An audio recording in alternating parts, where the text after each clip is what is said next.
I'll give you something that I guarantee will increase your production. But I believe the great is still yet to come. I won't stop fighting, man, until I'm done. The dog that chases two rabbits typically catches neither.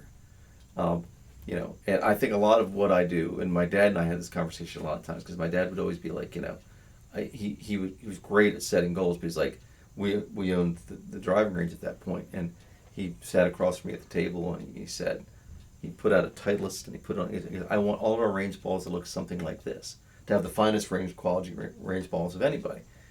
And I blew a gasket slightly, to be honest with it.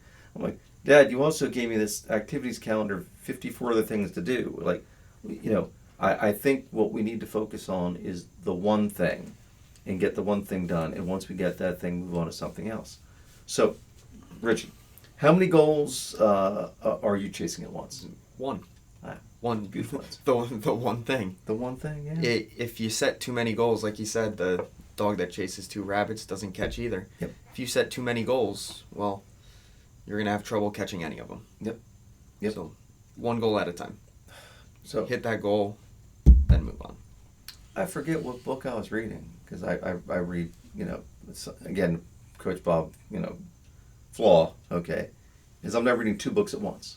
Like, okay, which, so I forget which one. But anyway, the book alluded to a young motivational speaker guy, a performance, what do you call it, basically he wanted to meet with CEOs of large companies to tell them how to increase their production. And he went in, and he somehow, it would have been Ford or whatever, I thought it says Ford. And he went in there, and he went through his entire presentation, and the chairman and CEO of Ford's like, yeah, that's great, I've heard it all before. And then the guy's like, what? I'll give you something that I guarantee will increase your production. And he's like, okay. So this gets back to the book that I'm having my people read called The One Thing. It was on the New York Times bestseller list, and Zach, who is our golfer who made the finals of the USAM, he actually handed me a copy of it. So shout out to Zach on that one. More or less, what the book tells you to do is make a list of things. Let's say 3 things to do, and that's we do actually. I'm sitting behind me here. Each week, my staff gets together. Wow, well, this time's flying, huh? Mary's telling me about time. So, okay, here we go. So, the list of 3 things, okay?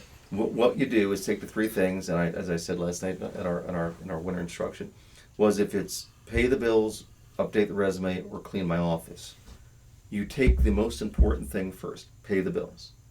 Then resume, then office. And once you get done those 3 things, you move on to another list of 3. If you just focus on those 3 things weekly and get them done and then start a new list, you will increase your productivity without a doubt. So that's what and we're doing that right now. So we're doing that with our groups, right? Yes. Yeah. The one thing after every week, they have to write down the one thing that they have to work on, and they go out and work on it. We talk about it next week. Yes.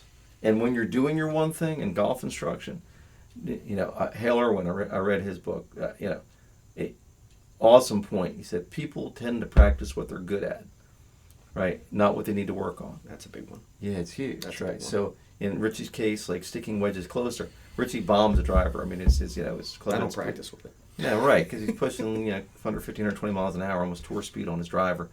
He doesn't need to work on that. Okay, wedges is what he needs to work on. Mm-hmm. So that's again hey, we're not going to stop fighting until we're done, and that's the whole mentality of the breakfast ball.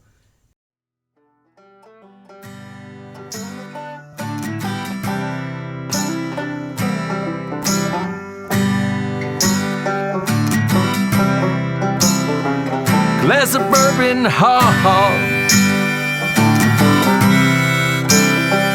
my bourbon,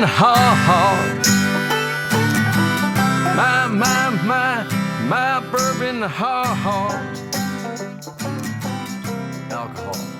Because no great story ever started with, I'll have a salad.